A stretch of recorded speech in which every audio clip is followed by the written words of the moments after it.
Jaya Radha Madhava Kunja Bihari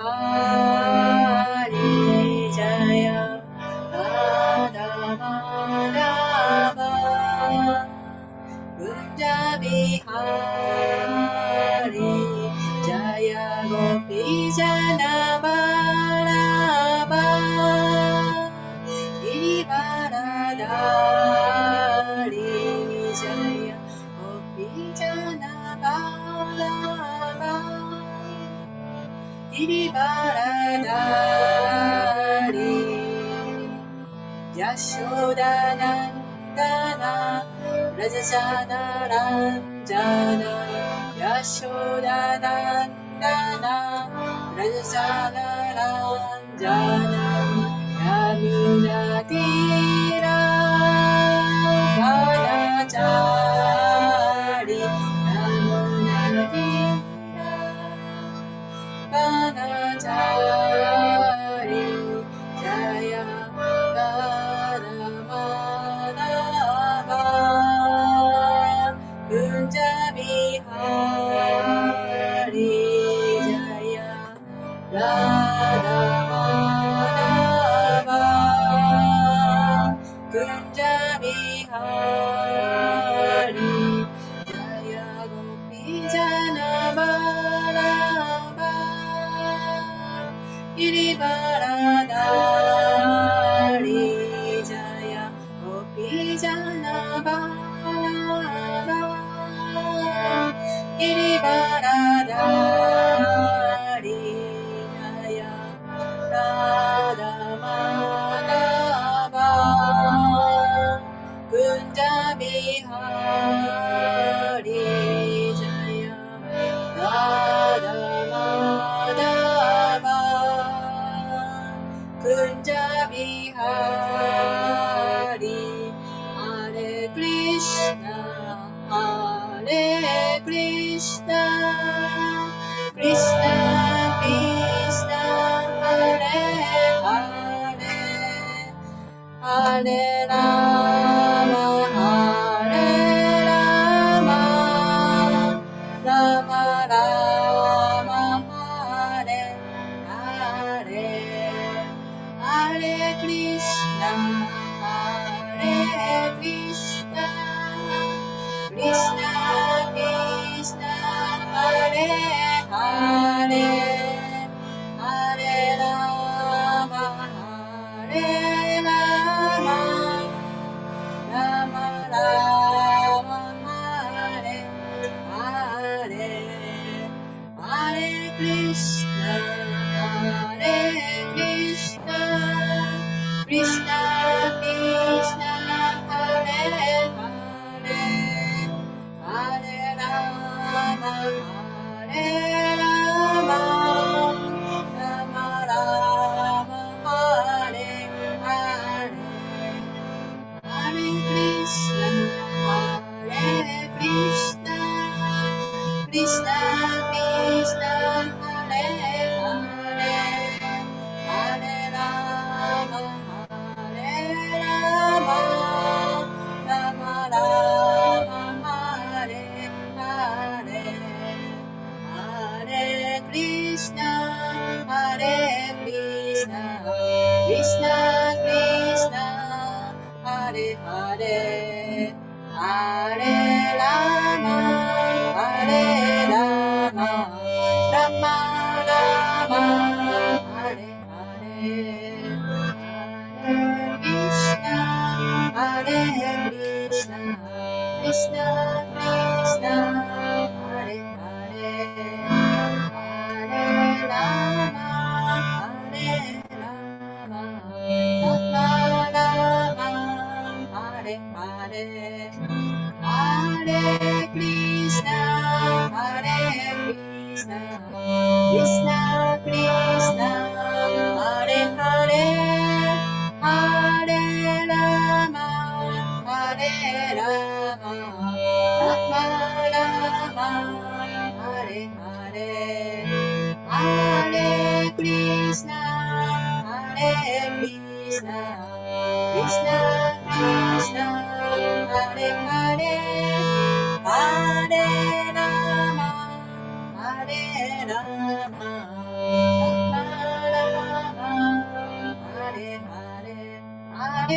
Krishna, Hare Krishna, Krishna Krishna, Hare Hare, Hare Rama, Hare Rama, Rama Rama, Hare Hare, Hare Krishna, Hare Krishna, Krishna Krishna, Hare Hare, Hare Rama, Hare Rama, Rama Rama, Hare Hare.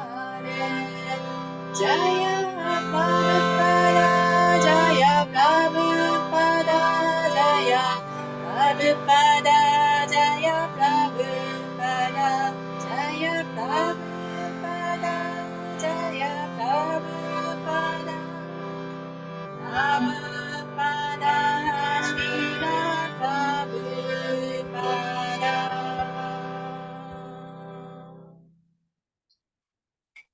ありがとうございます。ありがとうございます。綺麗でした。I like how you're playing the harmonium. そう、ハーモニアムとってもよかったよ。ありがとうございます。Yeah, I can't hear you pumping it. So if you can hear the person pumping it, もう it's very distracting. But if you can play the harmonium, nobody hears you're pumping it and sing, then it's very nice. ハーモニアムやるときにさ、この、アコーディオンのところをね、こうしてる音が聞こえるときがあるね。あの音が聞こえるとちょっと、あの音が邪魔になりますけど、聞こえなくてとってもよかったですよ。私のハーモニウムとってもちっちゃいんですよ。あ、そう。そう、それでもしかしたらそのポンピングの音が聞こえないのかもしれないです。あり I がとう think ご it's ざいます。 I think it's the technique. Yeah. テクニックじゃないの？わかんない。ありがとう。 Anyway, very good. ありがとうございました。 All right, so let's jump right into Bhagavad Gita. じゃあ、バガバドギータ行きましょうね。How much time do you have, Keiko, before you have to run off to work? ケイコさん、ありがとうございます。今日は大丈夫です。これは大丈夫10です。時ぐらいまで。 Oh, all right. So last, we're on chapter 3, Karma Yoga. でまだ私たちは、第3章カルマヨガにのところを勉強してますね。 And we read verse 33 last time. で、この前は33節読みましたかね。 Yeah, so today we'll be on 今日 34, は34節になります。 which is a little bit of a long purport. ちょっと長いね、解説ですけど。 But you know my style. I always like to read the previous verse so that we hear the context of today's verse. で私のスタイルは、一応この前のやつを復習して、そしてその関連からして今日の説を学ぶっていうふうにやりますけれども、 And so that we can follow the conversation that Krishna and Arjuna are having. そうやってクリシュナとアルジュナの会話の流れをね、乗りながら勉強していきたいと思いま We す。 follow the thread or the theme. そういうだからテーマにに沿ってね、お話をしていきたいと思います。 So let's refresh our memory since I missed last week or the week So- before. この前のクラスちょっとミスしましたので、じゃあね、第33節をもう一回読んでみましょう。誰かお願いしますね。はい、かいちゃん。 Every man of knowledge acts according to his own nature, for everyone follows the nature he has acquired from the three modes. What can repression accomplish? 知識ある賢明な人でも生まれつきの性質に応じて行動する。人は誰でも三様式から得た気質に左右されるもの。これに逆らおうとして何になろうか。 So Krishna, he's saying that we all have a particular nature according to the modes, our body and mind. で、クリシュナが言ってるのは、私たちはこの、様式によってね、さまざまなその肉体を持っている、さまざまな考え方があり、そして感じ方がある。 Right? From the time we're in the room, we're imprinted with a kind of behavioral programming. でお母さんの体内にいた時からずっとね、私たちは自分がどういうふうになっていくかっていうこともそれが印象付けられて、それがインプットされてるんです。Right? We kind of absorb the way our mother and our father deal with life. で自分のお父さんお母さんがどのようにしてその生活していっているのかというようなことにこう影響されながら育っている。Right? So they're good habits and they're bad だから habits. いい習慣もあるし、うん悪い習慣もありますね。Not only that, our parents got that input from their parents. で、そればかりでなく、私たちの両親というのは、彼らの両親からもそういったものをインプットされて大きくなってきたわけですね。Right? And that's also in our DNA as well. で、だからそれは私たちの遺伝子の中にも入ってます。Yeah, so physically and psychologically, we have this program that we begin life with. 肉体的にも精神的にも私たちはそういうプログラムを持ってこの世に生まれてきたわけですね。Yeah, so Krishna is saying you cannot avoid that. で、クリシュナはそれを避けることはできないと言ってます。And so you can't really just repress it. で、それを抑圧することもできない。But we actually have to face it. でもそれにちゃんと面と向かわなきゃいけない。And we have to live authentically and not pretend to be something we're not. そしてその本当の生き方をしてそうでない自分をね、装って生きていくことはできない。してはそういう生き方をしてはいけないと。But someone may read this verse and think, well, Krishna is saying that you should just let yourself go then. で、この説を読んでね、じゃあね、もう自分の好きなように好き勝手に生きていければいいんじゃないかってクリシュナは言ってるんじゃないですかって思う人もいるかもしれません。But we'll see in verse 34 that that's not what Krishna is で saying. も34節に行くとね、そんなことはクリシュナはちゃんと言ってませんよっていうことがわかると思います。We'll see how these verses are connected. でどのようなつながりをしてるんでしょうか、見てみましょう。So I'll read the Sanskrit just so we can save some time. 彼がサンスクリットも読みます。And then we'll do the word for word translation and purport. そして言葉の訳から翻訳解説に移ります。Indriya Sindriya Yarte Raga Dveshao Vyavastito Tayorna Vasam Agachit Tau Yasya Paripantinao Indriyasya インドリアッシャー、感覚の。Indriyasya Arte インドリアッシャーアルテ、感覚の対象に。Raga ラーガ、執着。Dveshao ドゥエシャン、無執着もまた。This also you can say I want it, I don't want it. この無執着っていうのは自分がこれが欲しい、これを欲しくないというふうにも言えますね。We have this immediate reaction within ourselves to things. で、自分がそのものに対して、あるものに対してね、すぐに感じるその感情、反応することがありますよね。反射的にこれが好き、これが嫌いっていうものがありますね。Which is actually, that's our patterning, our programming. で、それこそが私たちのそのパターンであって、プログラムである。So if we pay attention, it's easy to see. でちゃんとね、ちょっと気をつけてれば、それを簡単に見ることができると思います。Okay, next word, vyavasita. ヤバシさん、規制のもとに置く。Oh, tayo, さよう、それらの。 na, なあ、決して何々ない。 vasam, バーシャン、支配する。 agachet, アーガチェ、人は来るべきである。 tau, タオ、それらの。 hi, いい、確かに。 asya, アーシャ、彼の。 paripantina. パリパンティナ、障害物。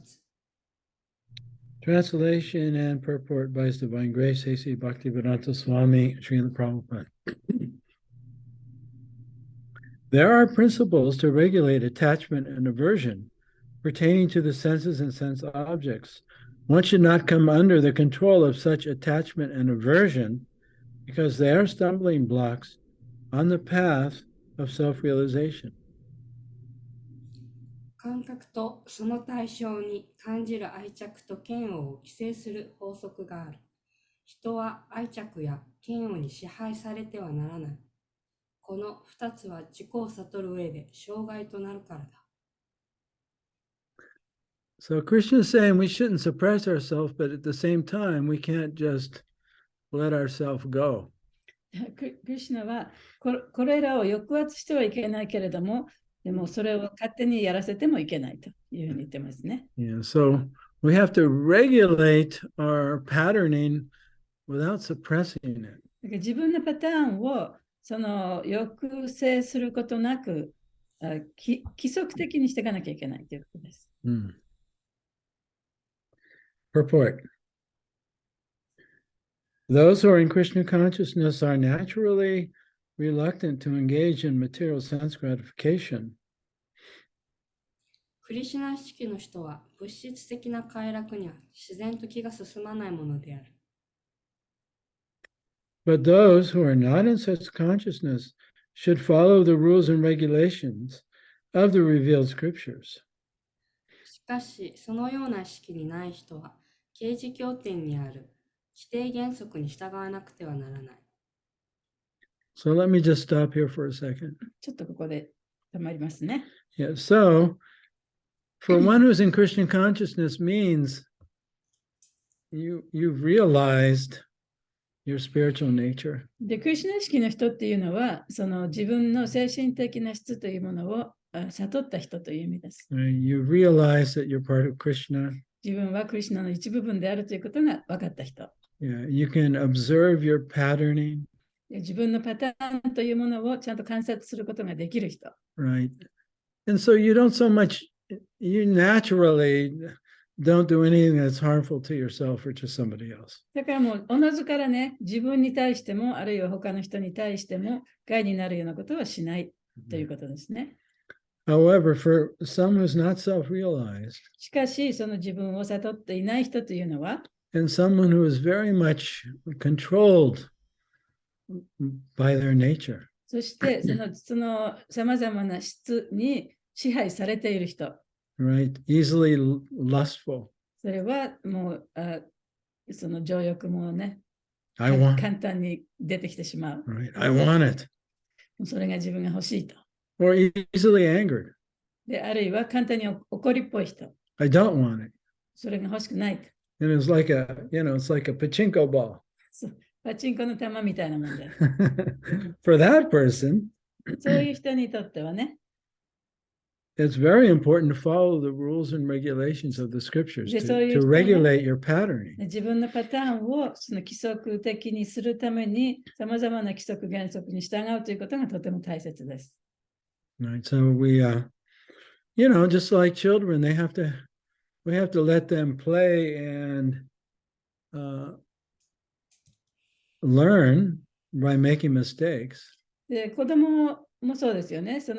間違いをさせてあげて、間違いを体験して、そしていろんなことを学んでいく。そういう機会を与えてあげなきゃいけない。But at the same time, we have to set boundaries for them. でも、同時に、やっぱり制限された中でそういうことを行っていかなきゃいけないですね。Certain lines you can't cross. でも、そこから出てはいけないラインというのがあるはずなんですね。Right? You can't have dessert until you eat what's nourishing for you. で、栄養のあるものを食べなければ、もうデザートは食べられないとかね。Right. And you can't play outside when it becomes dark. で、暗くなったら外で遊んではいけないとか。Right. Or you can't go play until you finish your homework. で、宿題をしなくては、宿題を終えるまでは外で遊んではいけないとかね。Yeah, so we have to find that balance between suppressing ourselves and at the same time regulating ourselves. で、そうやって、ある程度の抑制はしなきゃいけない。そして、自分を規則的にしなきゃいけないっていう、そこの辺のバランスをね、ちゃんと取っていかなきゃいけないです。Yeah. So for us, followers of Srila Prabhupada, that would be the four regulated principles. で、プラバパーダに従っている私たちにとっては、4つの規則に従うということでもあります。Yeah, that would be the four negatives. それは4つの否定的なことですね。 right? Don't do this, don't do これを that. してはいけない、あれをしてはいけないということですから。 And then there's the one positive. で一つ、その肯定的なことがあります。 You have to spend so much time every day looking within, inner contemplation. でそれはその内観をする。一日に何時間か時間をとって、ちゃんと自分の内面を見つめるということです。 So that you can awaken. そうすることで自分が目覚めることができるようにね。 Yeah. And when you awaken, then you still follow the rules, but you do it naturally, not because you have to. で、一旦目覚めたら、その規則原則にはまだ従ってはいるけれども、それは自然と従うことであって、その強制されて従うものではなくなります。Right? Because if you think of the four regulated principles, で、4つの規則について考えてみると、 right? No illicit sex, 例えばその結婚外でのセックスはしない、 right? No meat eating, 肉食はしない、 no gambling, 賭け事はしない、 no intoxication. 糖水物は取らない。 Yeah, these are all activities that are either injurious to yourself or injurious to another person or to both. で、これらはすべて自分に害を与えるか、あるいは他の人に害を与えるか、あるいは両者に害を与えてしまうものです。 Yeah. So a normal, an awake person won't do anything to hurt themselves or to hurt somebody else. 目覚めた人っていうのはね、自分に対しても害を与えないし、他の人を傷つけるようなこともしない。 Yeah. So really, that's the only guideline we need to live our life. だから私たちはその生活していく上でね、これだけ従っていけばいいんですね。 Yeah, but that takes a certain level of self-awareness. でもそれに従うにはやっぱりある程度のその自覚というものが必要です。 A certain control over your mind and your senses. で自分のマインドや感覚をある程度はそのコントロールしていかなきゃいけない。 Yeah. But if you don't have that, or in the beginning, we don't have that, でもそれを最初にそういうことができなければ、 and then we have to, someone has to give us these boundaries. で誰かにね、そういう制限を作ってもらわなきゃいけないですよね。 Like a parent. それは両親かもしれないし、 So I remember when I first met Srila Prabhupada in his teaching, で、そのプラバパートと最初に会って彼の教えを知ったときに、 I was horrified by these four regulated この4 principles. つの規則に従うということを聞いて、とてもね、ちょっと困惑しましたね。 But at the same time, I thought, wow, nobody's teaching this. でも、同時に、こんなことを他の誰からも教わったことがないというふうに感じました。 Yeah, and he's not only teaching it, but he's also practicing it. で、この人は私たちにそれを教えてくれてるばかりじゃなくて、自分でもやってらっしゃると。 And I thought, wow, this is a real spiritual father. で、この人こそ本当にね、本当のその精神的なファーザーだ、お父さんだと思いました。 Yeah, so even though I thought, wow, this is beyond my ability, I at least thought this is the real teaching. で、その時はね、とってもこんなことは自分にはできないとは思ったんですけれども、でも、これこそが本当の教えだというふうにも感じました。 Yeah, and it's universal. で、これはもうどこでも通用することだ。 It's not just religious. もうそれはこの宗教の中だけの問題ではない。 That if somebody wants to actually be happy and somebody actually wants to wake up, then they have to follow these principles. で、本当にハッピーになって目覚めたいならばね、やっぱりこういう原則に従わなきゃいけないというふうに感じました。 Even though I didn't think I could. で、その時はね、自分ではできないんじゃないかなとは思いましたけれども、 And in fact, I couldn't do it very well in the beginning. で、やっぱり実際、最初のうちはやっぱりあまりうまくやることができませんでした。 Even though I promised I would. で、私は従いますっていう約束したにもかかわらずね。 Anyway, that's a hanashi desu. Okay, let's continue the purport. はい、 Unrestricted sense enjoyment is the cause of material engagement, but one who follows the rules and regulations of the revealed scriptures does not become entangled by the sense objects. 無制限に快楽を追い求めるような生き方をしていると、物質に束縛されてしまうことになるが、刑事協定で定められた規則原則に従って生きるなら、感覚の対象物に縛られはしない。For example, sex enjoyment is a necessity for the conditioned soul, and sex enjoyment is allowed under the license of marriage ties. 例えば、制約された魂にとって性行為の楽しみは必要なものであり、結婚という正式な関係を結んだ相手となら許される行為である。According to scriptural injunctions, one is forbidden to engage in sex relationships with any woman other than one's wife. 経典は自分の妻以外の女性と関係を持つことを禁じている。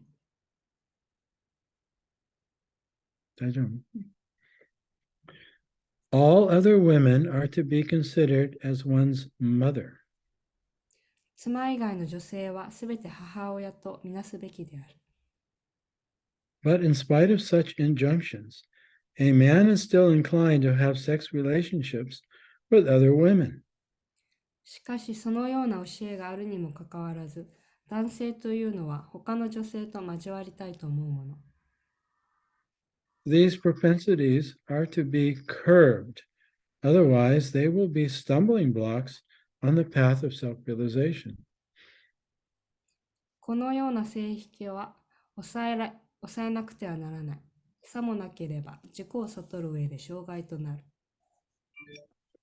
As long as the material body is there, the necessities of the material body are allowed, but under rules and regulation. 肉体を持つ限り肉体が必要とすることは許される。しかし、そこには守るべき規則というものがある。And yet, we should not rely upon the control of such allowances. また、許されているからといって、そのことにあぐらをかいてはならない。One has to follow those rules and regulations unattached to them because practice of sense gratification under the regulations may also lead one to go astray, as much as there is always a chance of an accident, even on the royal roads. 規則は守るべきであるが、それに頼り切ってはならないのだ。なぜなら、たとえ規則通りに行おうと、感覚を満たすという行為には、道から逃れるという危険性がつきまとうからである。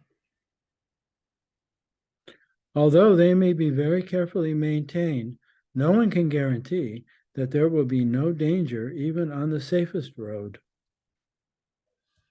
いかに立派な道路でも事故の起こる可能性はいつも秘めている。もう少しどうぞ。入念に保全された最も安全な道路だからといって、絶対に危険がないとは誰も断言できない。The sense enjoyment spirit has been current a very long time, owing to material association. 長い間、物質と関わってきたために、私たちは感覚を楽しむという気質が染み込んでしまっているのだ。Therefore, in spite of regulated sense enjoyment, there is every chance of falling down. Therefore, any attachment for regulated sense enjoyment must also be avoided by all means. したがって、規定内であっても感覚を満たすという行為には、必ず堕落の可能性があるのだから、そこに執着することは何としても避けなくてはならない。But attachment to Krishna consciousness, or acting always in the loving service of Krishna, detaches one from all kinds of sensory activities. しかし、クリシュナ意識から心を離さず、何をするにも常にクリシュナへの愛情奉仕として行うなら、あらゆる感覚本位の活動から遠ざかるようになってくる。Therefore, no one should try to be detached from Krishna consciousness at any stage of life. 故に、いかなる人生を歩んでいようと、クリシュナ意識から離れないように心がけなくてはならない。The whole purpose of detachment from all kinds of sense attachment is ultimately to become situated on the platform of Krishna consciousness. 感覚へのあらゆる執着を捨てることの目的は、最終的にはクリシュナ意識の段階に身を置くことにあるのだ。End of the purport. 解説の終わりです。Yeah, so we have to regulate the mind and the senses マインドや感覚を規則的にね、こうしなきゃいけない。right? So that we can see our patterning. そうすることによって自分のパターンというものがわかります。Because if you can't see it, then you can't overcome it. 自分のパターンがわからなければね、それを超えることはできません。Yeah. And unless you're peaceful enough, and unless you're able to turn your attention within, you won't be able to see your patterning. で自分の心が落ち着いていって、そして自分の内面を見ることができなければ、自分のパターンというものを見ることもできない。Yeah. So, usually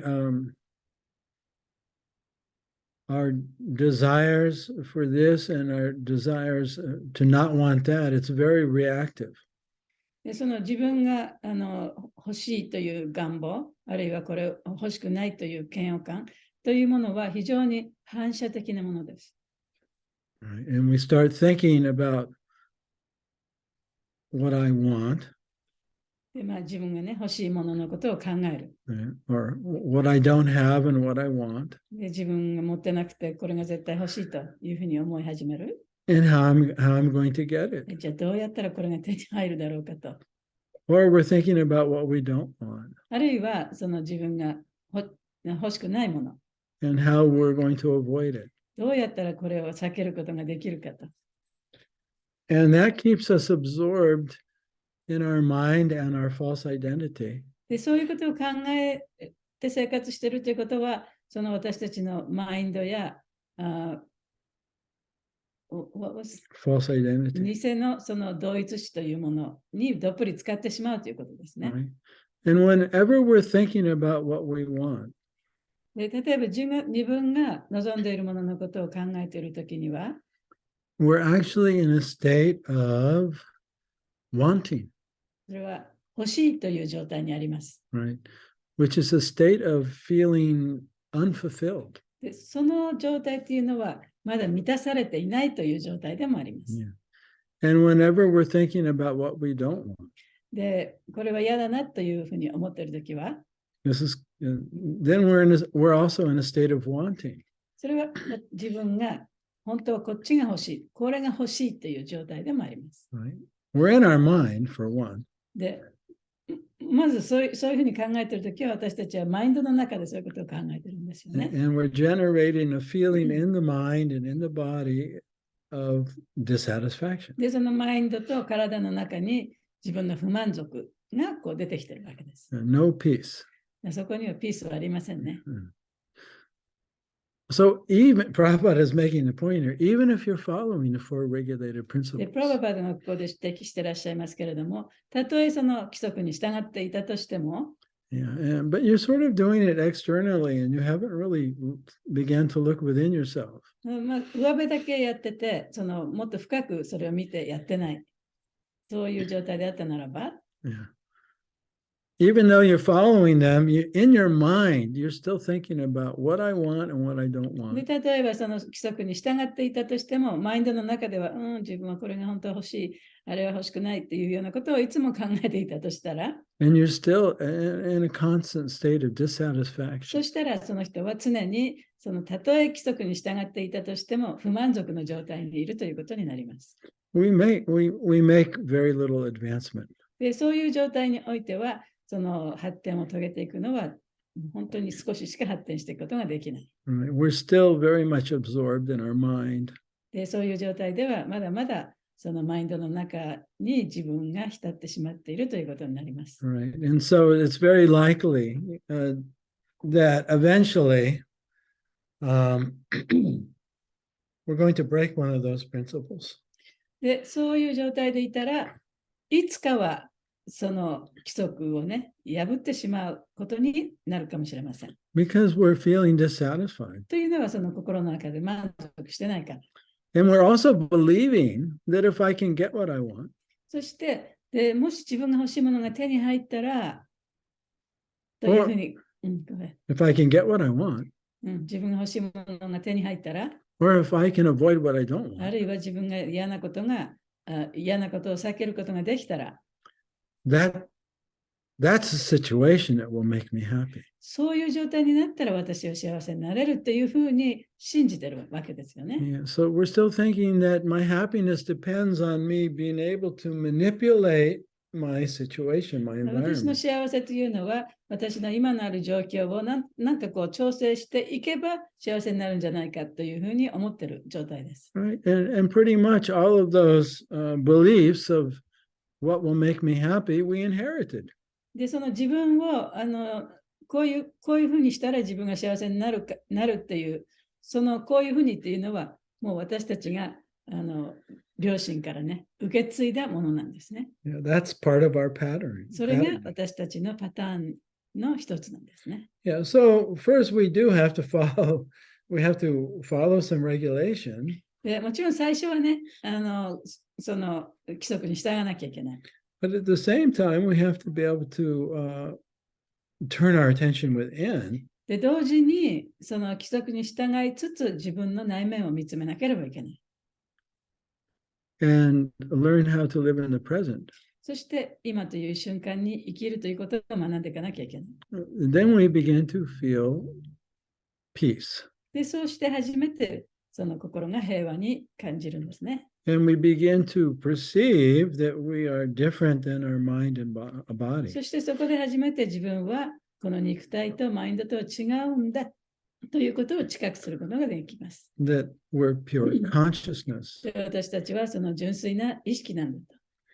And that pure consciousness is complete, is peaceful, is joyful. その純粋な意識こそが完璧なものであり、その平和なものであり、喜びに満ちたものであると。Yeah. And we need to have that experience.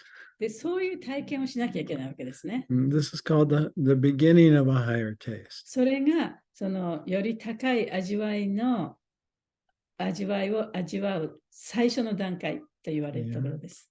Yeah, the lower taste is still there. で、そこにはまだね、その昔からあったより低い段階の味わいっていうのがまだある。But we have to begin a higher taste. でも、そのより高い味わいを味わい始めなきゃいけない、どっかでね。Yeah. See, now that's something that's always there and it's always now. だからそれは常にそこにあり、で、今そこにある。We shouldn't confuse that with a mental state of that the mind, sometimes the mind feels very hopeful. Hopeful? Mm-hmm. で、その時にはね、マインドが非常にその大きな希望を持つことがあります。And we confuse that with a higher taste. そしてその希望を持つということがより高い味わいだというふうに思ってしまうこともある。Yeah, just like after hearing this class. で、例えばこのクラスを聞いた後ね、by hearing the truth, the mind gets enlivened. で、この真実を聞いたら、でマインドがね、非常にこう、やる気が出てくるわけですね。And so it feels hopeful. で、そこでもって、もうこんな大きな希望があるというふうに感じます。Or when we learn something new. で、新しいことを学んだときに、You know, if you chant the mantra in this way, でマントラをこうやって唱えたら、or you do this, this, and that, でこれをしたら、あれをしたら、you'll finally awaken. そしたらもうやっとね、目覚めることができるかもしれない。It's always after. If you do this, if you do that. そうやって常にね、これをしたら、これさえしたら、こういうことをしたらっていうふうに、常に何かを求めてしまう。And at first, the mind feels very enlivened and very hopeful. で、そういうふうになってくると、最初マインドはね、それを感じて、非常にやる気が出てきて、もう希望が持てる状態になるわけですね。Oh, this really works. これやっぱりこれちゃんとできるじゃないかと。Yeah. And if we just keep hearing about it, だから、こういう話をもうずっと聞いてたらね、and feeling enlivened when we hear, そしてこの話を聞いてはそのやる気を出してくる。that'll keep me going. そうやって私はどんどんずっとつながっていくことができると。続いていくことができると。And, sometimes people go on for years that way, their whole life. で、そういうふうにね、ずっと長い間そういう状態でやっている人もいる。あるいは一生かかってそういう状態の人もいます。Yeah. Or they have a peak experience. で、あるいはそのピーク体験ね。ピーク体験ね。Right? A bliss in a kirtan. 例えば、キルタンでものすごい感極まった状態になったとかね。Right? Or inspiration after going to a holy place. あるいは聖地に行ってすごいインスピレーションもらったとか。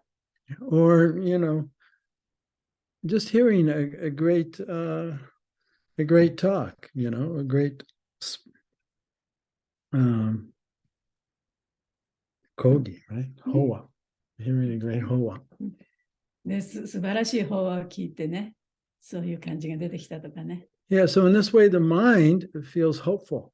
で、そうやってそういう瞬間にマインドは非常にもう希望を持つわけです。And when you feel hopeful, you have lots of energy to keep で、 doing そういうふう it. に希望があると、もうたくさんのエネルギーが湧いてきてね、いろんなことがをしたいと思う。But it doesn't last でもそれは長続きしないんですね。 because the mind goes up and down. というのはマインドはこう山あり谷ありの状態ですから。Yeah, so we confuse that with a higher taste. そして私たちはそういう山になった時にね、それがハイヤーテイストだ、それがより高い味わいだというふうに勘違いしてしまいがちなんですね。But that's really not the spiritual experience. そういうものはその精神的な体験ではないです。Yeah, the spiritual experience is when you experience that I'm spirit. 精神的な体験というのは、私はその魂だということを体験したとき。Yeah, so that is available when you're present. で、それは自分がプレゼンスにあれば体験できることなんですね。And your mind is calmed down a bit. で、そのマインドが少し落ち着いてくる。And so without following some regulation for your senses and your mind, you can't be peaceful enough to be present. だから感覚やマインドをそのコントロールするための規則、原則に従わなければ、そういうちょっと落ち着いた状態ってことにはなりにくいんですね。Yeah. But when you can be a little present, でも、その少しプレゼンスになることができれば、and you become aware that I'm aware, そして自分は意識しているということをちゃんと意識することができたならば、then you feel peaceful. そしたらそこでちょっとピースフルになることができると思います。And that will turn into joy. そしてそれが喜びに変わっていく。And you'll find that you can always go to your center. そしてもういつでもね、自分は自分のセンターに行くことができるということをちゃんと知ることができます。That's why meditation is so important. だからこそ瞑想っていうのがとても大切なんですね。So that we can be quiet enough to awaken to the point that we see that I'm conscious, I'm aware, you're aware that you're aware. で瞑想をするということは、その間だけでもその心が落ち着いて、自分が意識してるな、こういうことを意識してるな、こういうことを考えてるなということを意識できる状態にあるということなんですね。So as long as you're harming others indiscriminately, だからもうなりふり構わず他の人を痛めたり、他の生命体を痛めたりしているときには、and harming yourself, あるいは自分を痛めつけたりしているときには、right, then you're going to be very disturbed. あなたはとってもね、苦しい状態にあるでしょう。Right, full of desire, でもいろんな望みがあふれ、full of sadness, 悲しみにあふれ、 full of anger, 怒りにあふれ、 full of sadness, 悲しみにあふれ、 and full of guilt. そして罪の意識にあふれてるんですね。And you'll be living in your mind. そしてそういう状態で自分のマインドの中で生きていかなきゃいけない。And when you sit down to meditate, そういう人がその座って瞑想をしようとすると、all this stuff's going to come up. でそういう苦しみがどんどん出てくるわけじゃないですか And。you think, oh, I can't do this. で私はもう瞑想なんかできない。Yeah, let me look at my iPhone ちょっと携帯を見てみるとかね。 or go have a drink. でちょっとお酒飲もうかとか。That works better. その方がうまくいくと思ってしまうわけです。So it's very important that at a certain point on this path that we begin to become more internalized. だからこの私たちが歩んでいく道の上で、やっぱりある時にね、その自分の内面を見つめるという、そういう地点まで来るということはとっても大切なことなんですね。Yeah. But it is possible to just sort of stay on the surface and go through the routines and just stay hopeful and positive, but never have a deep spiritual experience.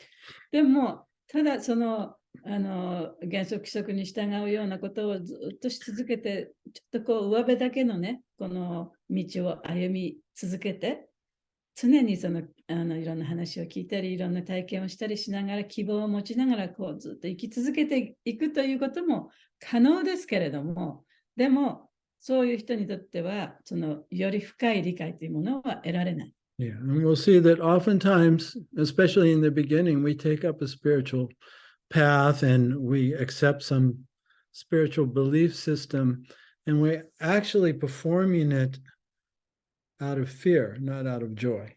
で、最初の頃はね、その精神的な道を歩み始める、あるいはそのある種のその精神的な道のその教えに従い始めるときにはね、喜びとかそういうものからそういうことをしてるんではなくて、恐れという感情からそういうの規則に従っていることがよくあるんですね。Right? If I don't follow this, what'll happen? これに従わなかったら一体自分はどうなっちゃうんだろうか。And if I don't do that, what'll happen? これやらなかったらどうするんだ、どうなるんだろうか。And that becomes our baseline. でそれが私たちのその基本となってしまうね。元となってしまう。If I don't dress like this, then what will people say? こういうちゃんとこういう洋服を着なかったら他の人なんて言うんだろうか。Right? And if I don't, jump this high in the kirtan, then people think that I'm not enjoying. できるたんでね、このくらい、こんな高くジャンプしなければね、みんな私はここでね、喜んで楽しんでると思わないんじゃないだろうか。Right? If I'm not smiling, they'll think, what's wrong? で、私がニコニコ笑ってなければね、みんなあの人どうしたんだろうかって思ってんじゃないだろうか。Yeah, so in this way, our practice actually just becomes part of our patterning. そうすると、その自分が修練してると思ってることが、本当は自分が昔から持ってたパターンの一部であるに過ぎなくなっちゃうんですね。Right? And we become inauthentic. で、そうやって本物ではなくなっちゃう。And we can't tell the difference. で、その違いもわからなくなってしまう。Yet, we don't feel like we're making that much progress. で、その中で自分が本当にその発展していく、進展していくっていうこともしていないんじゃないかなと思うんですよね。Right? We can't admit that we're not happy. で、自分が本当にハッピーじゃないっていうことも認められなくなってしまう。Because then we're afraid we'll lose faith or lose hope. そうすると、そこでもってその信念がなくなっちゃうんじゃないか、あるいは希望がなくなっちゃうんじゃないかということをまた恐れるようになるんですね。Yeah, so Prabhupada is saying here, it's very important for us to follow the rules and regulations. で、プラババダがここでおっしゃってるのは、私たちが規則、原則に従うということはとても大切だと。But at the same time, we can't maintain our material detachments. でも同時に私たちはその物質的な執着を持ち続けてはいけませんよって言ってるんですね。That we have to come to a higher consciousness and a higher taste. でより高い味わい、より高い意識にならなければいけませんよと。So this is explained beautifully by Krishna in chapter 2. でこれは第2章のところでクリシュナがとても素晴らしい言葉で説明なさっています。I think it's 59 to 59. 2章の59節だと思いますね。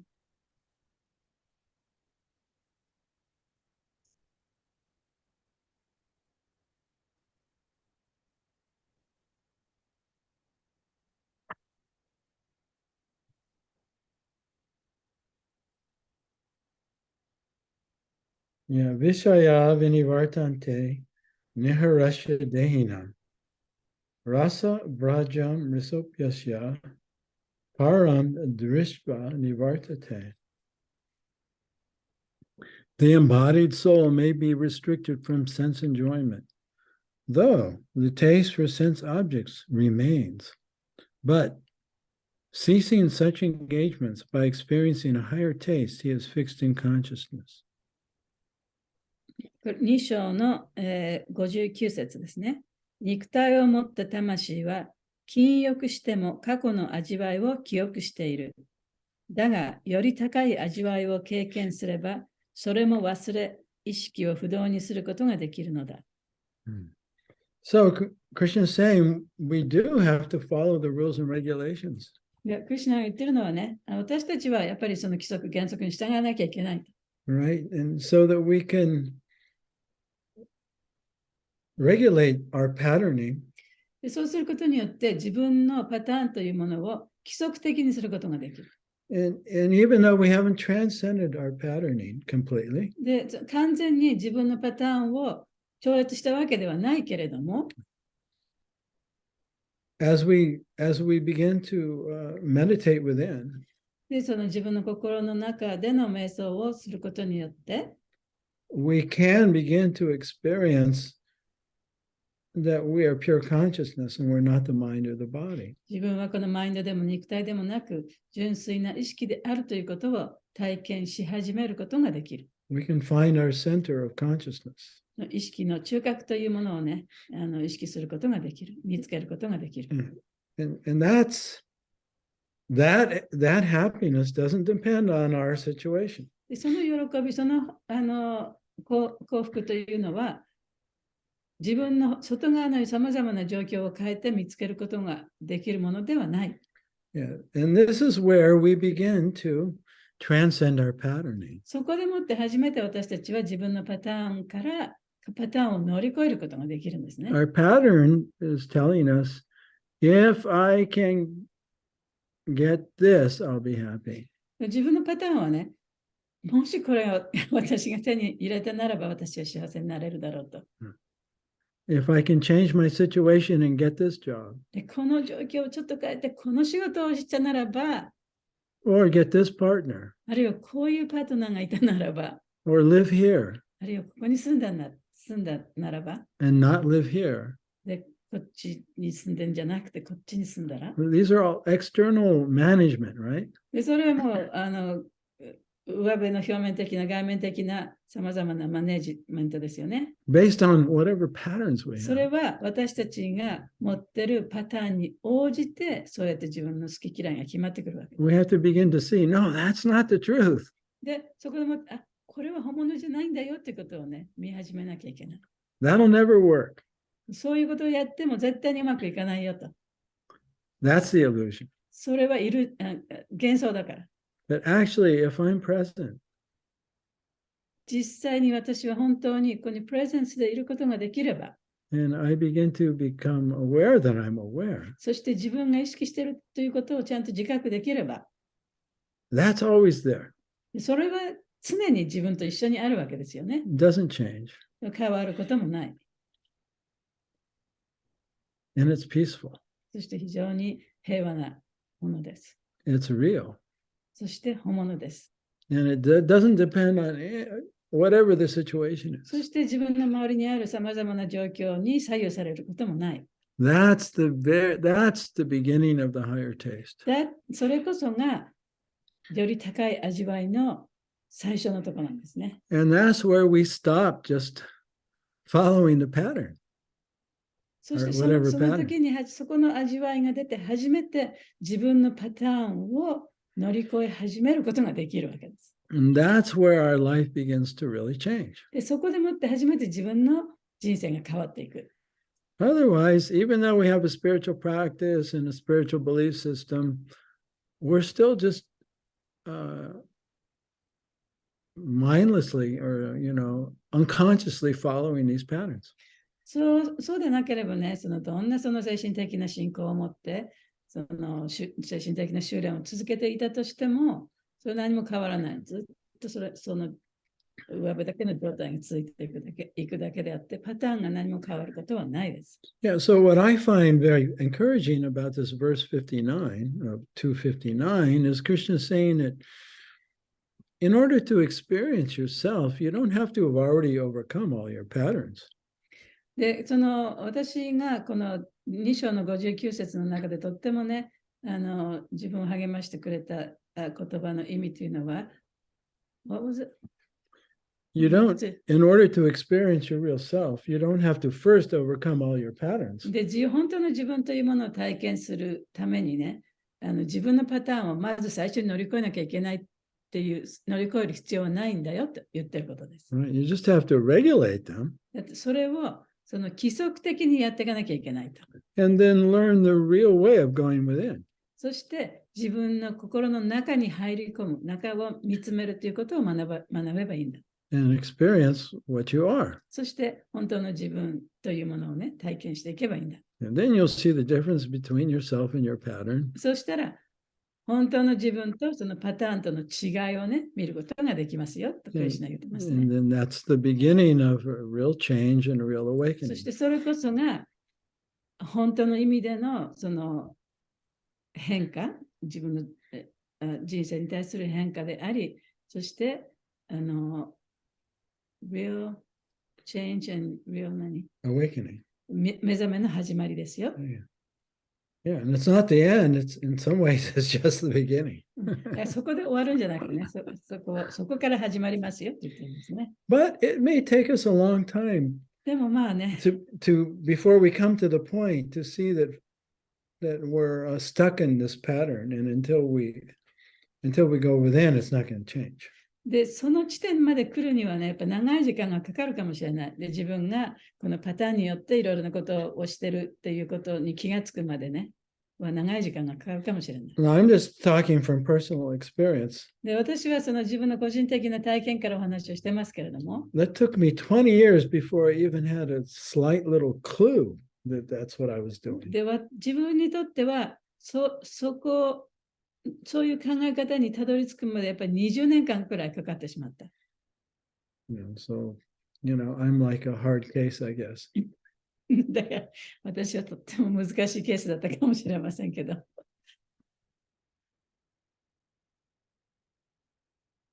So let's read the verse again. じゃあもう一回説読んでみましょうね。Even a man of knowledge acts according to his own nature. Oops, wrong one. 34。There are principles to regulate attachment and aversion pertaining to the senses and their objects. One should not come under the control of such attachment and aversion because they are stumbling blocks on the path of self-realization. お願いします。はい。感覚とその対象に感じる愛着と嫌悪を規制する法則がある。人は愛着や嫌悪に支配されてはならない。この二つは自己を悟る上で障害となるからだ。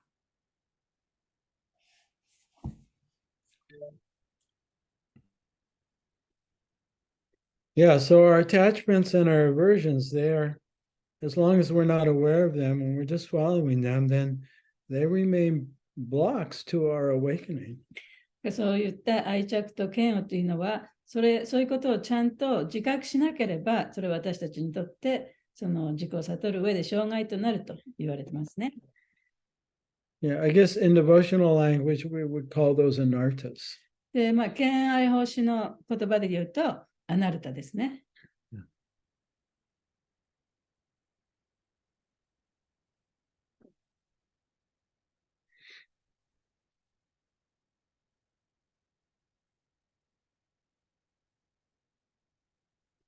So, did Izu know Mayuko-san have a comment うん that we need to read? うん。 Okay.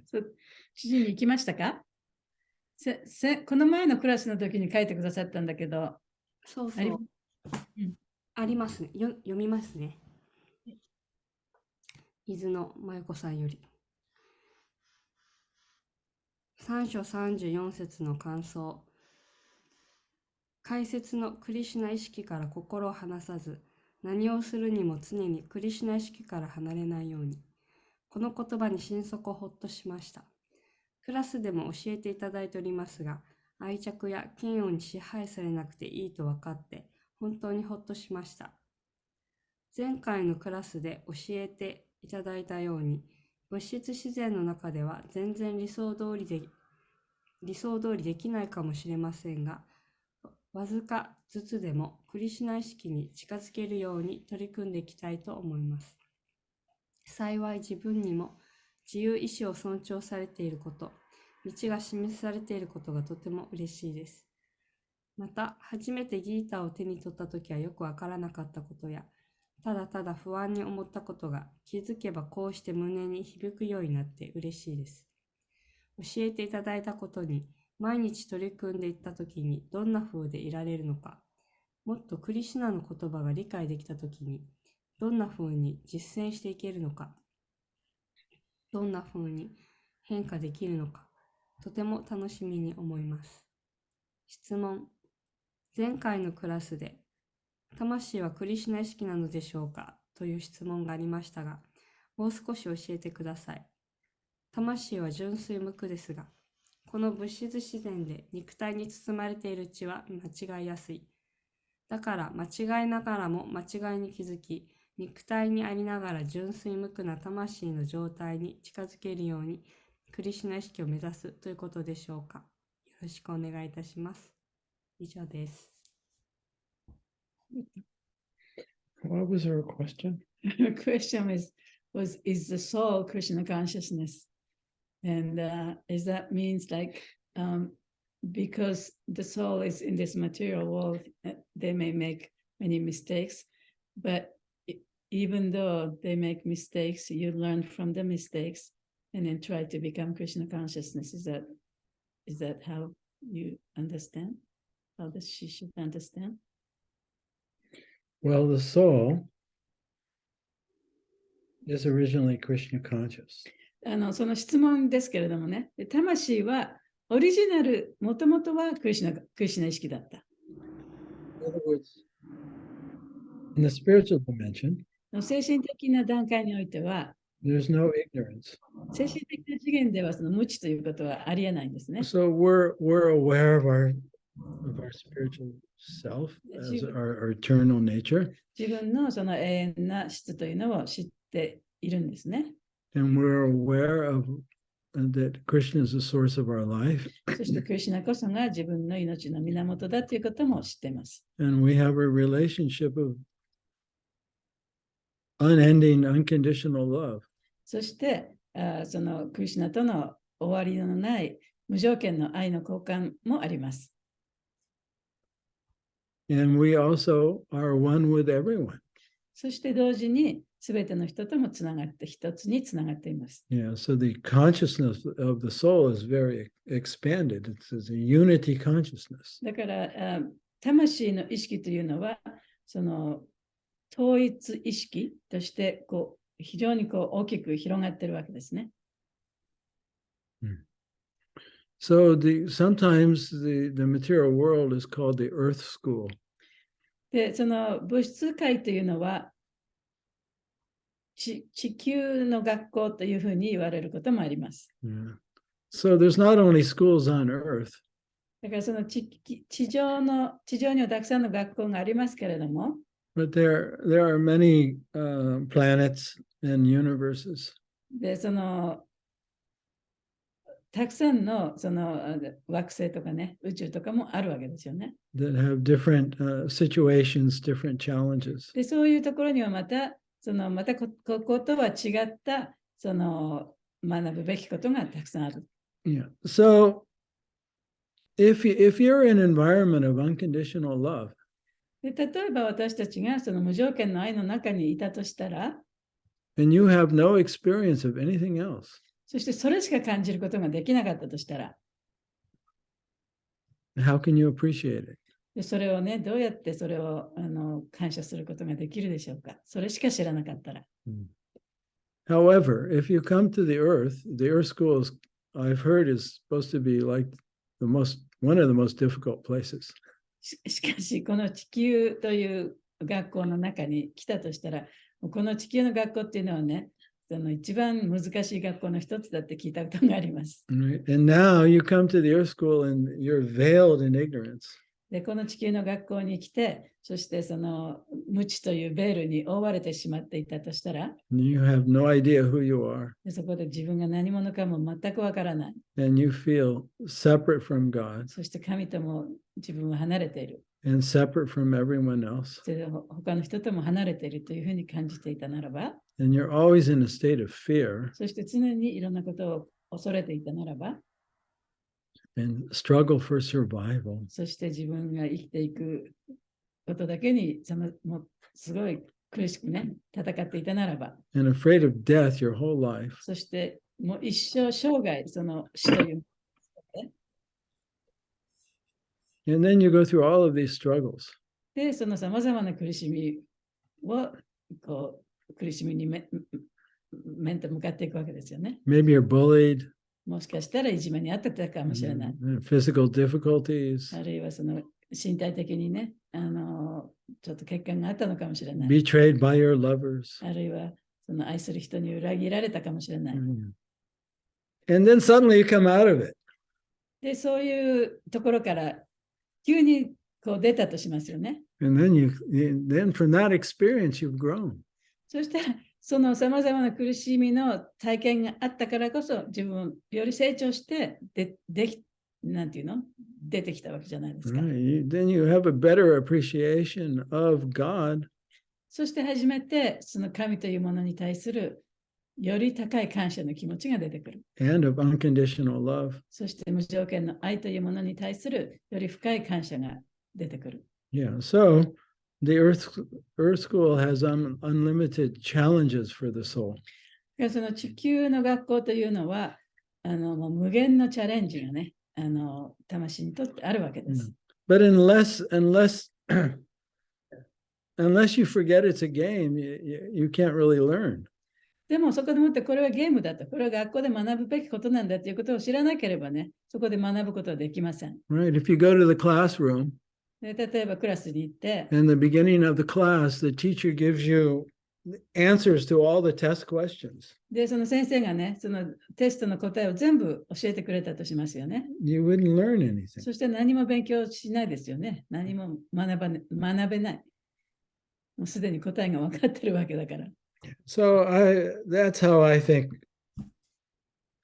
That's how I see it these days. でそういうふうに私はね、That's one perspective. でまあ、それは一つの、見方ですけどね。And I see no contradiction with that perspective in the Bhagavad Gita. で、バガバドギーターと照らし合わせても矛盾するところはないと思います。But you'll only hear it here.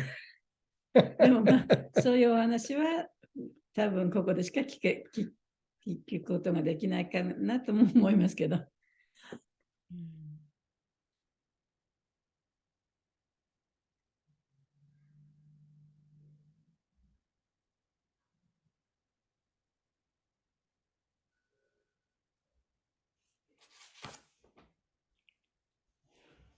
ありがとうございます。とっても分かりやすかったです。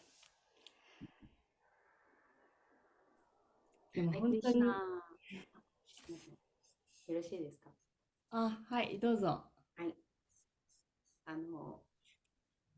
感想というより質問なんですけれども、今日の第3章34節で、ラーガドベーシャ、愛着と嫌悪っていう言葉が出てくると思うんですけど、ヨガスートラでもこのラーガドベーシャって使われているところを初めて知って、バガバットギーターでも出会ったんですけど、確かと思って、グルマハラージのオンチャンティングで、イッチャドベーシャって使ってた気がして、で、どこだっけなって開いたら、すぐ見つかって、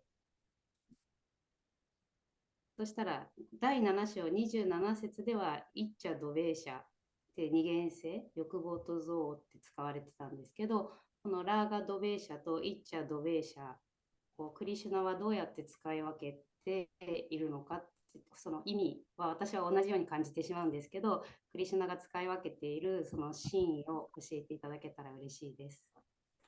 So Krishna uses the Raga Dvesha here, but you used Icha Dvesha in your book.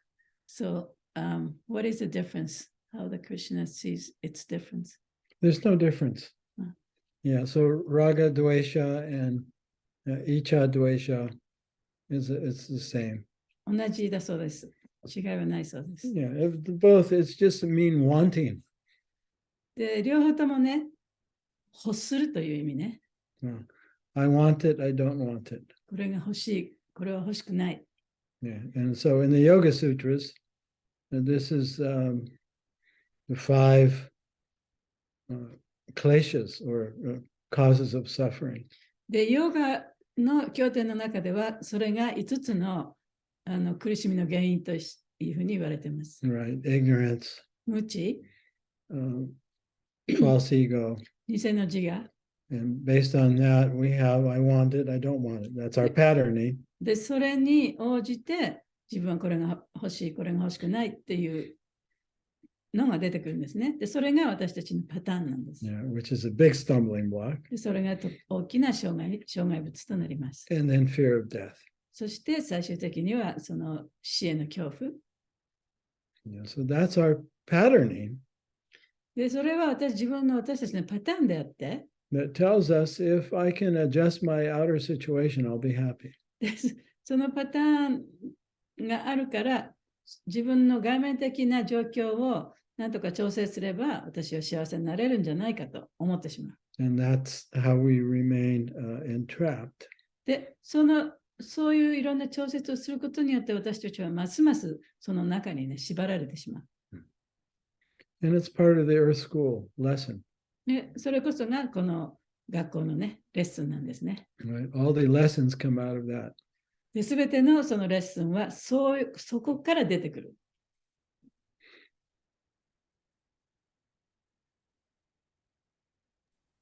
ありがとうございます。じゃあ、同じ意味で、さっき5つの苦しみで、確かクレーシャのことですよね。で、そのクレーシャがアグニ、クレーシャアグニっていうのは献身奉仕の第一段階になっていくっていう、なので、そのバクティでクレーシャアグニ、その5つの苦しみが破壊されていくっていうのにつながるっていう考え方で合ってますか？ Okay. So she said, this is not those English people. Well, yeah, but I need to understand it too. But anyway, yeah, it says, in the Madhurya Kadambini, マドゥヤ・カダンビニの中では、Vishwanath Chakravarti Thakur, he quotes the Yoga Sutras, this part of the Yoga Sutras. ビシュバナタ・チャクラバーティ・タクーラがヨガスーチャのこの部分のところをね、引用して説明してます。The causes of suffering. その苦しみの原因ということでね。And the 5 kleshas or fire. で、5つのクレーシャ、5つの炎。It's called kleshagni. クレーシャ・アグニと言いますね。Yeah. And then the seed of bhakti, the sprout. で、そのバクティの種、そしてその芽。2 leaves on first come out. で、最初にその2つのね、双葉が出てきますよね。And the first leaf is kleshagni. で、1つの葉っぱはクレーシャ・アグニ。The end of suffering. それは苦しみの終わり。Based on ignorance. 無知をもとにした苦しみの終わり。Right, because all the kleshas come from ignorance, right? で、そのクレーシャっていうのはね、苦しみっていうのは、その無知からすべて出てきてますよね。Right, the veil. The veil? Yeah, the veil that separates us from our knowledge of our true self in Krishna. で、そのクリシュナとの関係の本当の自分と、その今いる自分をこう隔ててしまうのがその無知というベールですね。Right. So that when that veil is removed, the suffering is removed. で、だからそのベールがなくなれば苦しみがなくなると。When we come out of ignorance. そして無知から出ることができる。And so that's the first leaf of bhakti. それがバクティの最初の双葉の一つですね。And then the other leaf that comes out at the same time で、同時に双葉ですから2つ葉っぱで出てきます。もう一つの葉っぱは is called subhada. スバダと言いま It す。 means auspiciousness. それは吉祥さという意味ですね。So all the activities of a devotee, で、ディボーティーがするさまざまな活動というのは they don't produce karma. カルマが生まれない。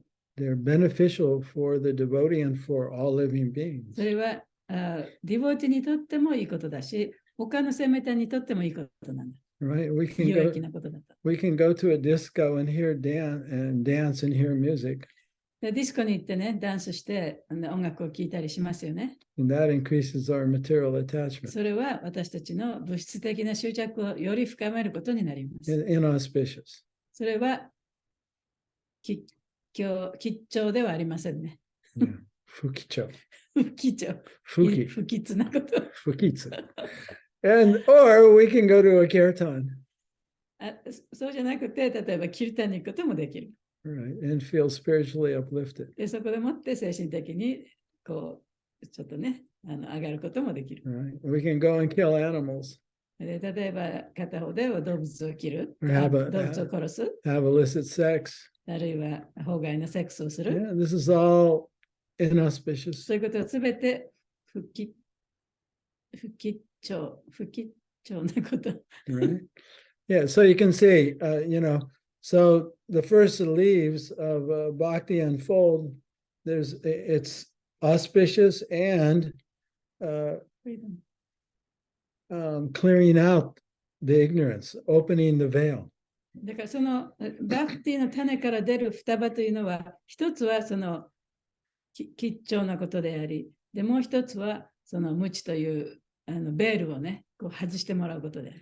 But like I was explaining, we can superficially do the activities of bhakti. でもまあさっきも言ったようにね、そのバクティの活動ということを上辺だけずっとすることもできるね。 And at the same time, maintain our attachments and aversions very, very expertly. そういう規則を守りながらも、同時にその物質的な執着をずっと持ち続けることもできる。 Yeah. And on the mental level, remain hopeful.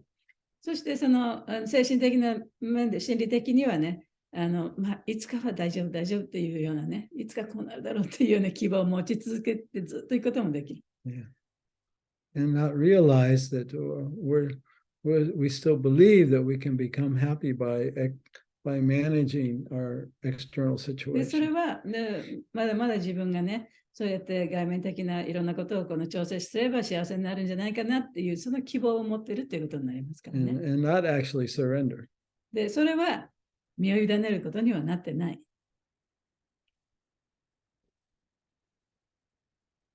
But that's also part of the learning process, right? でまあそういうふうにいくこともその学びのね一部なんですけれども、 Yeah, that's part of the earth school. それはその地球の学校の一部なんですよね。 We learn that external religion and belief systems really aren't the truth. そういう外面的な宗教の修練とかね、そういったものは真実ではないっていうことを学ぶこともまた地球の学校の一部なんだ。 They're also based on fear. They're not based on love. というのはそういうふうにそういう修練というのは愛に基づいてなくてやっぱり恐れに基づいた修練であるから。 Yeah, and then we go through a couple of lifetimes through that, and then we don't do that the next time. そうやってもしかしたら何回ものせを繰り返してね、やっとそれをやめることができる時があるかもしれない。 Oh, that's not the truth. それが真実じゃなかった I ん thought だ。 it was the truth. 私はそれがずっと真理だと思ってたけど、本当はそうじゃなかっ And た。 now I'm very clear that's not the truth. で、私はもうここで本当にはっきりしたと。よく分かった。そういう勉強ですね。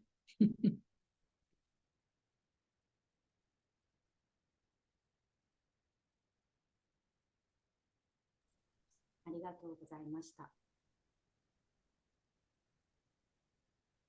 ハレクリシ Kai ナ。 Rava-san, you were going to say something? Yes。質問があるんですけど、この自分のパターンを見るって、そのある出来事に反応したときに、自分はこういうときこんな感情が出るなとか、そういうことを見るってことですか？ So to see your pattern is sometimes like things happens and then you immediately feel this way, that way. So you have to observe that, right? So, Yeah. そうですって。Yeah, you notice the urge, the reaction within you, the feeling. そう自分の中から出てくるその感情とか気持ちとかね、すぐ出てくるものね。Yeah, it's 反射 not, 的に出てくるもの。それを見るということです。 yeah, it's not so much you have to analyze, で、それをいろいろ分析する必要はないね。 but you just notice very subtly, as soon as you don't like something, there's a tightness.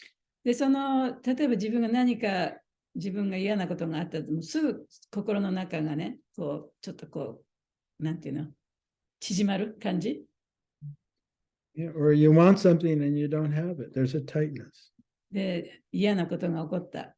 自分が起こってほしくないことが起こった。で、その心の中がちょっと縮まる感じ。タイトになる感じ。And then from that, the thoughts will で、そ arise こからいろんな考えが出てくる。 and 出てくるんですね。 memories で of, 記憶が呼び起こされた yeah, り、 and then behaviors. そして自分の振る舞いが出てくる。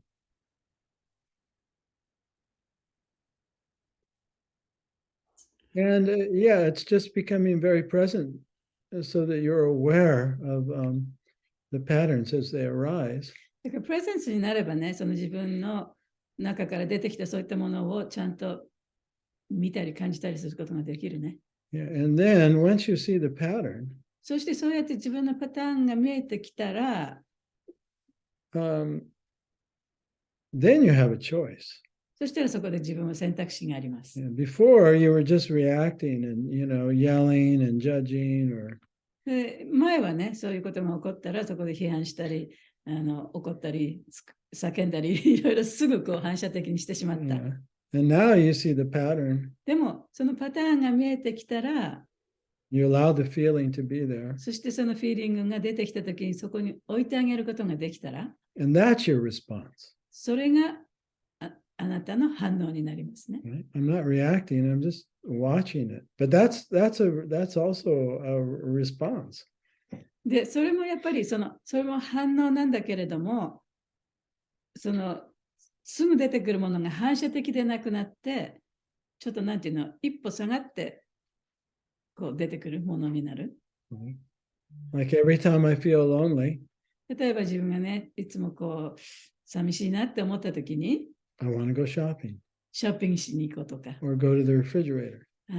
冷蔵庫で何があるかなと見ようとか。 That's the reaction. それは反射的にそうしちゃうことですよね。 But it started with, that feeling of loneliness, has been there since you were, in the womb. And your father got angry at your mother and was going to leave. で、その寂しいっていう感情っていうのは、もう自分がお母さんのお腹の中にいた時からあったものでね、もしかしたらそれは、そのお父さんとお母さんが喧嘩して、お父さんがもう家を出てくみたいなことやって、寂しいなっていう感情がそこから出てきたのかもしれない。In so many similar situations. で、同じような状況が、その人生の中で何回かあってね、その寂しさを感じる状況がね。And then you developed a reactive pattern. で、そうやって寂しくなったらこうやろうというパターンをね、が自分の中で、設立されてっちゃう。And this is all going on without any input from the soul.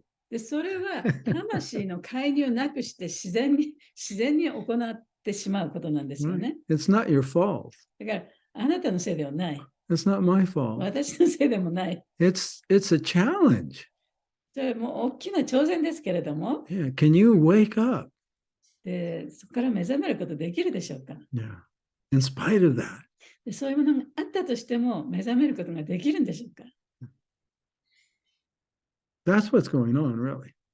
It's not that we're being punished. だから私たちがね、そこでもって罰されてるわけではないんですね。And even if we don't overcome these patterns and everything, it doesn't mean that we're condemned to a life in the material で、 world. たとえその自分がそのパターンをね、乗り越えることができなかったとしても、もうあなたはもう永遠にこの物質世界の中に縛り付けられてるんですよというわけでもないです。That's religious fear. それは宗教的な恐れですね。 And that's how religions control their で followers. そうやって宗教というのはそうやって宗教に従う人をコントロールしている。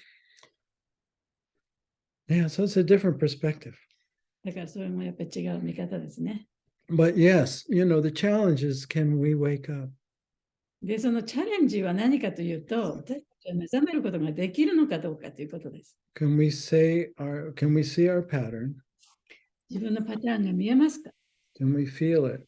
感じることができますか？ Can we allow it to be there? で、そこに置いておくことができますか？ And then gradually let it go as opposed to just following it. で、そしたら、そこまで観察することができたら、それにすぐに反応するのでは、反射的に何かをするのではなくて、やがてはね、それをだんだんとなくしていくことができる。And find that part of ourselves that's not part of the pattern. そして、そのパターンの一部ではない自分というものをね、見つけていくことができるようになる。That's why we're here. だから私たちはここにこうやっているんですね。Yeah, that's the challenge. We didn't, we were set up.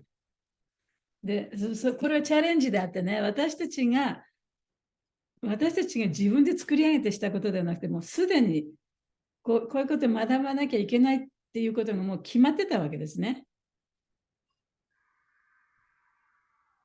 Yeah, so, introspection, having a time, for intercontemplation. This is, and regulating the mind and the senses. This gives us the opportunity to awaken out of the pattern, or at least see it's a pattern. でそういうふうに自分のマインドやその感情というものを規則正しくしていくということ。そして、what was it? At least see the pattern. This gives us an opportunity. I don't know what that. ごめん、ちょっと。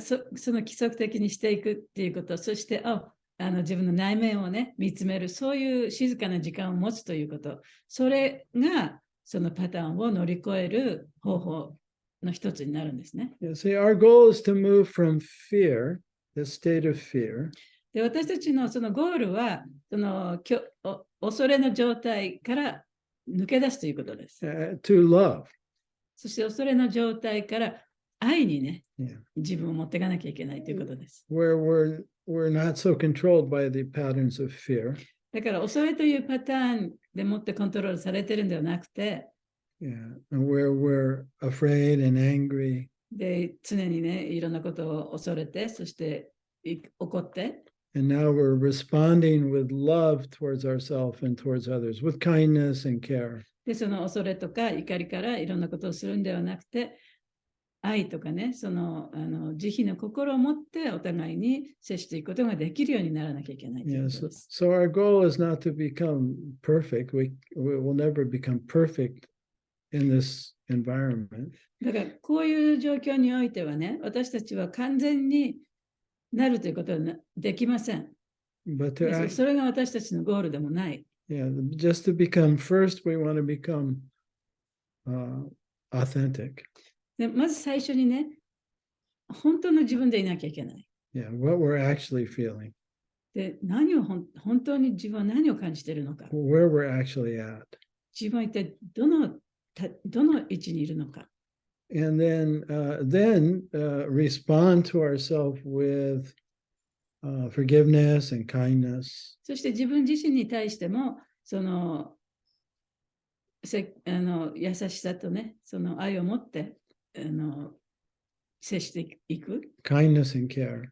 そして、And then to apply that to others. そしてそれを他の人にも当てはめていけばいいわけですね。They're in the same game. というのは、相手の人も他の人たちも同じ状態にあるわけですから。 struggling with their patterns. で、彼らも彼らなりのパターンでもって苦しんでるわけですね。 Yeah, so ultimately we want to be kind and compassionate towards ourselves and towards だから others. その最終的にはね、自分自身に対しても、他の生命体に対しても、その心を込めてね、優しくしてあげなきゃいけないということです。Yeah, and then the veil's removed, the game's over. そうすると、その無知のベールが取り払われて、そのゲームがオーバーになります。Yeah. 終わります。And then after that, if we want to challenge again, then we'll figure out the next challenge. そしたら、その次にまた次のそのチャレンジが来るかもしれませんけど、それはその時に考えましょう。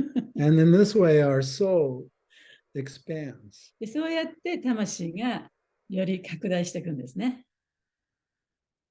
So it's not that we're being punished, that we're here forever, and The- because we were bad and The- envious of God. で私たちがね、神を妬んだために、あるいは私たちがすごくいろんな悪いことをしたためにね、それを罰するために、この地に送られてきたのではないということです。Yeah, that's what every religion uses. で、そういうことをね、普通の宗教はそこのところをうまく使うんですね。お前は悪さをしたから、こういうことをしないとダメだよっていうふうに宗教で言うわけですね。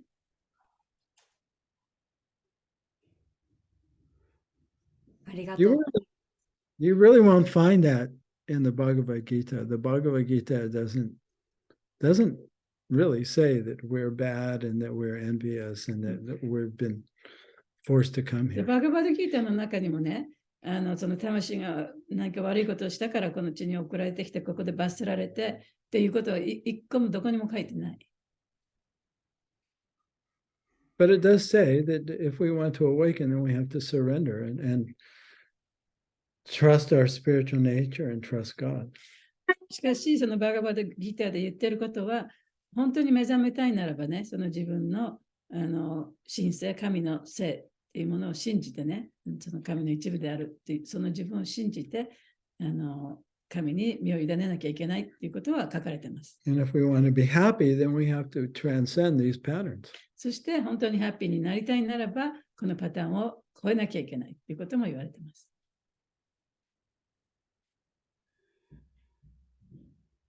Yeah, so it all begins with we become conscious of what we haven't been conscious of before.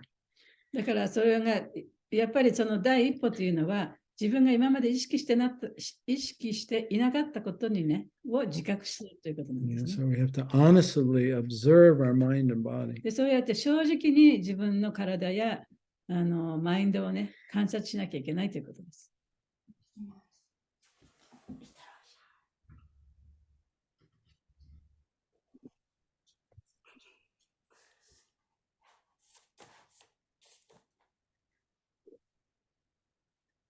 ありがとうございます。ありがとうございます。ご So ざいました。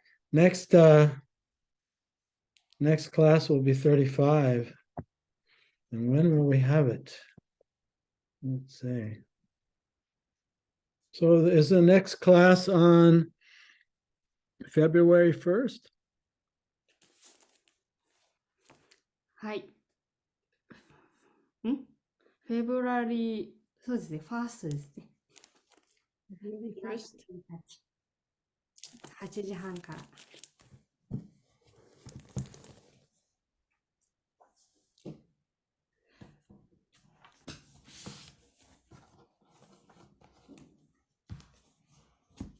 Okay, So we're going to have 30th, right? 31st for us. Okay. I went a little over time today. ちょっとオーバータイムしましたけど、大丈夫です。 Well, it was great to be with you, あ as 皆さん always. と、いつものようにこうしていられてとても楽しかったです。 And this is our first class in the new year, I think. そう、2023年初めてのクラスですね。 Good start. Year of the Rabbit, Kijai. じゃーい。Usagi. うさぎ年、はい。ああ、すごい。どうかどうかわかんないけど。それはなんて言うんですか？なんえか名前があるんですか？13祝い的な。わかんないけど。I don't know. ないんじゃない別に。年女ですよね。年女っていうのはいいの悪いのわかりません。クリシュナ意識だと everything is auspicious だからいいんじゃないでも、厄年じゃないですよね、多分。そう、だから大丈夫です。うんじゃあまた、2週間後に会いましょう。はい。よろしくお願いしますあ。りがとうございましありがた。とうございました。バガバットギータキー。はーい。ありがとう。ありがとうございます。ハレクリシナー。びっくりしなー。